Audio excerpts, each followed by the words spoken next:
So let's talk about why knowing your brand is the foundation to everything you do in your business. When you're connected to your brand and you know who it serves, you will be more confident, make more sales, and more easily make decisions. So I'm super excited to dive in today to one of my favorite topics, which is branding, and share with you my magic brand formula that I developed to help you understand what the core pieces are that you need to understand about your brand before you go out and start creating content, building a website, figuring out what your marketing strategy is, even getting your logo designed. This is the stuff that a good graphic designer is actually going to ask you about. When we work with clients to develop visual brands, we talk about the bigger vision, the brand's strategy behind what it is that you're creating. You can do the quick and easy do it yourself logo version, but it might not relate back to exactly what it is that you're trying to achieve, the bigger vision for what your brand is all about. But we'll talk about that in another episode. So I'm just wanting to anchor in there as a starting point why this is really important to pay attention to. So let me share my magic brand formula developed by me, your fairy brand mother. It goes like this. Your brand equals who you are plus who you're for plus why it matters. I'm going to break down all of those pieces, but I first want to let you know that the key to this formula is actually the order of all of the parts. The order really allows you to create your brand from the inside out, and that's what makes it feel more authentic, both to you and to your clients. So let's break them down. The first part is understanding who you are. So naturally, you can understand that this is deep work. It's deep, evolving work. And we did an exercise in episode 3 called 7 Levels Deep, which is really helpful as part of this process. And if you haven't listened, I'd encourage you to go back to that one at some point as well. More pieces of who you are include things like your values, what you stand for, understanding and uncovering your secret sauce, which is your particular mix of the experience that you have, what you're really good at, and what you're super passionate about. And that's sort of the way that you do what you do that makes you stand out from your competitors who are maybe in similar fields. Your personality is huge here. You will definitely see this represented in everything that I do. I want to showcase like a bold, bright, fun personality. Pretty much all of my photos involve confetti or bubbly in some way, shape, or form. So that's really part of knowing what my brand is too.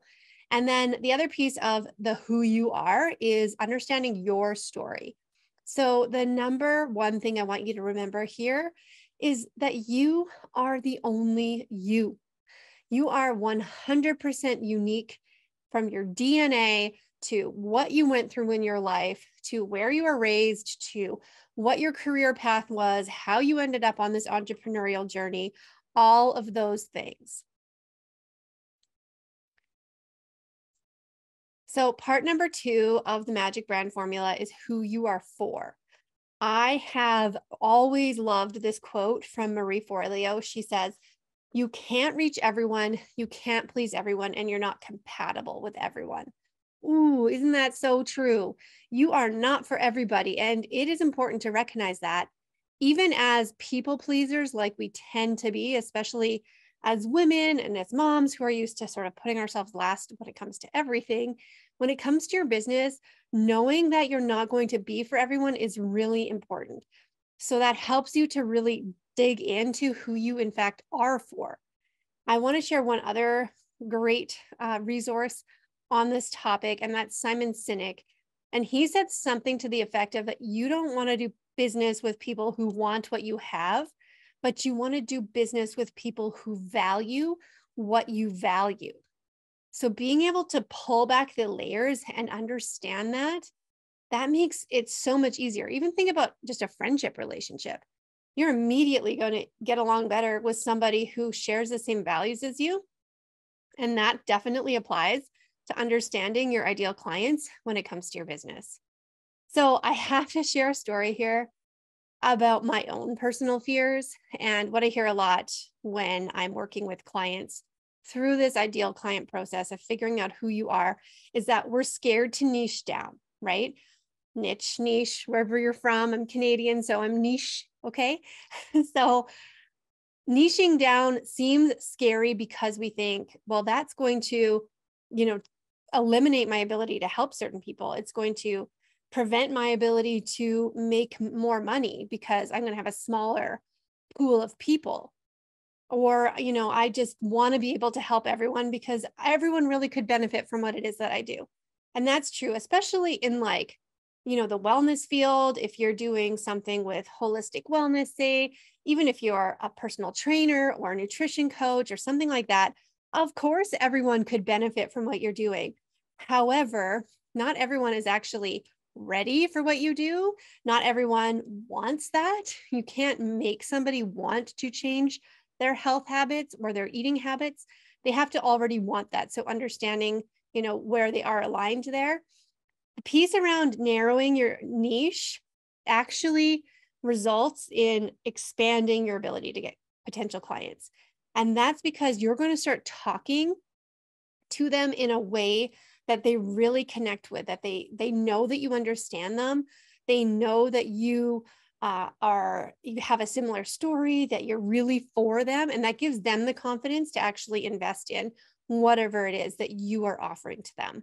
So I go really deep into this inside of my program, Brand Message Mastery. There's a whole section on ideal client, and we could do another podcast episode about this, but I just want to give you that overall framework of why it's important to niche down, know who you're for, accept who you're not for, and be okay with it, which is an important exercise to go through for yourself, especially again, as a people pleaser, which I'm also guilty of doing.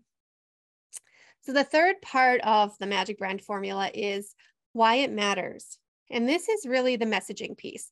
So this is that head nodding, she gets me kind of messaging, you found yourself doing when you're reading a sales page for something that you want to buy, when you are hearing from somebody who's really just speaking your language, right?